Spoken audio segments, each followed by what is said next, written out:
Hello friends, welcome to my YouTube channel.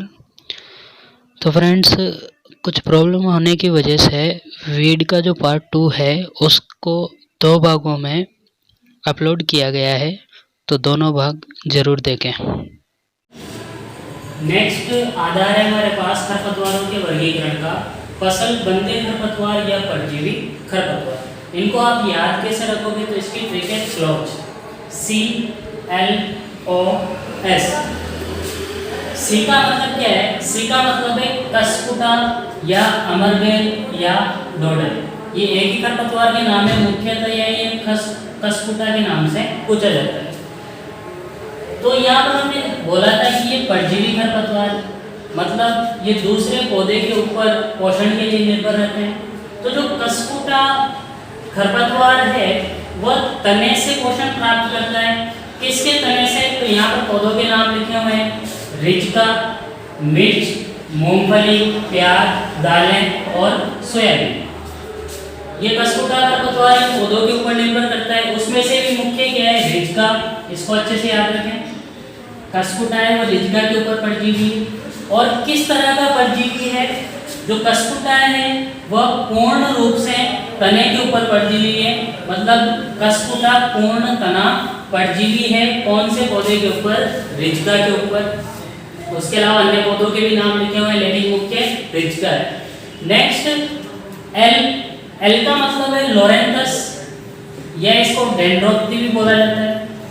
जो लोरेंथस खरपतवार है वह किस पौधे के ऊपर परजीवी है? तो वह आम, मुख्यतया तो आम। उसके अलावा अन्य बागवानी फसलें जैसे चाय हो सकती है, इन पौधों के ऊपर परजीवी होता है।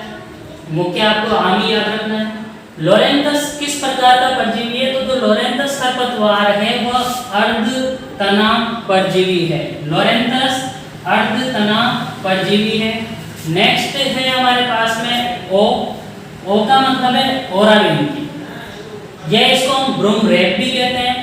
ओराबेंकी जो खरपतवार है वह कौन से पौधे पर परजीवी है? तो वह सरसों के ऊपर, और जो सोलेनेसी कुल है, सोलेनेसी कुल में आने वाले पौधों के ऊपर परजीवी होता है। साथ में ओराबेंकी किस तरह का परजीवी है? तो ये पूर्ण रूप से जड़ के ऊपर परजीवी है। ओराबेंकी पूर्ण जड़ परजीवी है।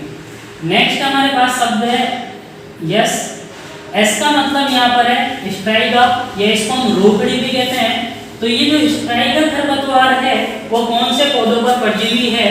तो ये मुख्य रूप से ज्वार और बाजरा, इसके अलावा गन्ना, मक्का और सूरजमुखी पौधों के ऊपर परजीवी है। और ये स्ट्राइगा किस तरह का परजीवी है? तो ये अर्ध जड़ परजीवी है।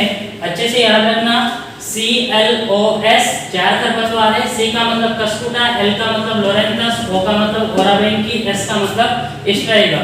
कसपुटा पूर्ण तना परजीवी है, लोरेंथस अर्ध तना परजीवी है, ओराबेंकी पूर्ण जड़ परजीवी है और स्ट्राइगा अर्ध जड़ परजीवी है।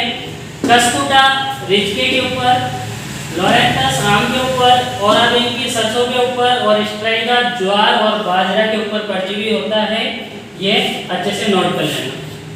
तो फ्रेंड्स, नेक्स्ट आधार है हमारे पास खरपतवारों के वर्गीकरण में मृदा एवं जलवायु के आधार पर। मृदा एवं जलवायु के आधार पर सबसे पहले है जलमग्न मृदा के खरपतवार, यानी कि ऐसे खरपतवार जो हमेशा पानी के अंदर डूबे हुए रहते हैं। तो उसमें कौन कौन से हैं?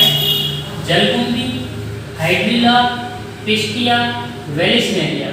ये खरपतवार हमेशा पानी के अंदर ही उगते हैं।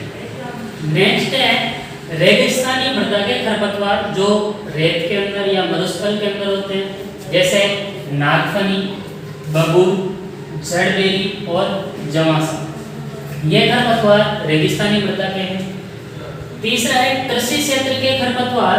तो जितने भी खरपतवार फसलों के साथ में उगते हैं वह सब कृषि क्षेत्र के खरपतवार है, जो हमने पहले पढ़े थे।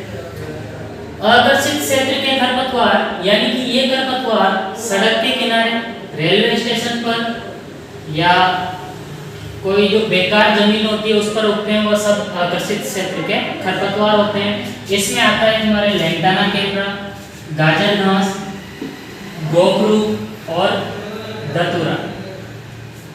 लगभग इनमें से सारे प्लांट्स हमने देखे हुए हैं। धतूरा ये सारे पौधे आकर्षित क्षेत्र के खरपतवारों में आते हैं।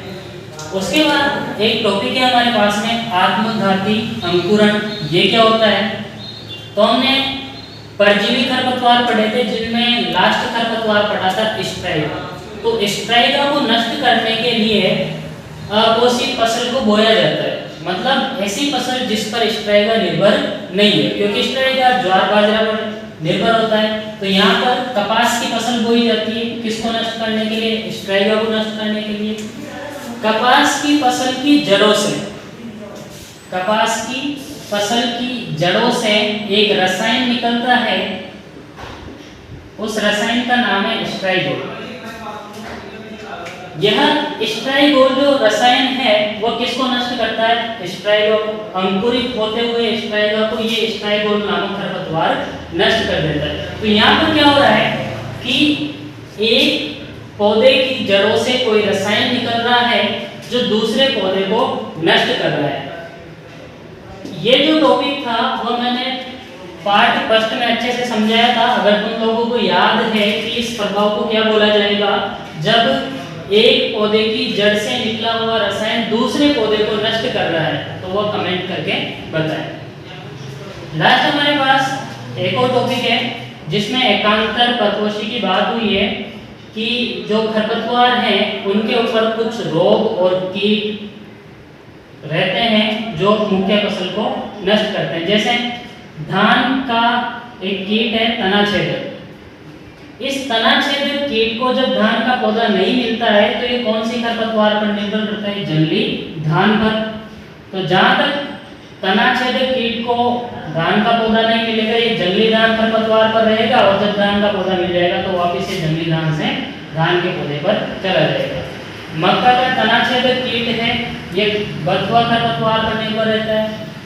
अरहर का ग्राम कैटरपिलर जो है वो चौलाई खरपतवार पर निर्भर रहता है। कपास का अमेरिकन बोलवर्म जो कीट है वो लैंटाना कैमरा नामक खरपतवार पर निर्भर रहता है। गेहूं एवं जौ की जो तना रोली जो रोग होता है उसकी कवक है, वह कवक जंगली जई नामक खरपतवार पर निर्भर रहती है। मक्का का डाउनी मिल्ड्यू जो भी कवक से होता है तो वह कवक कांस नामक खरपतवार पर निर्भर रहती है। और बाजरे का अर्गट रोग जो भी कवक से होता है तो वो कवक अंजन घास पर निर्भर रहती है।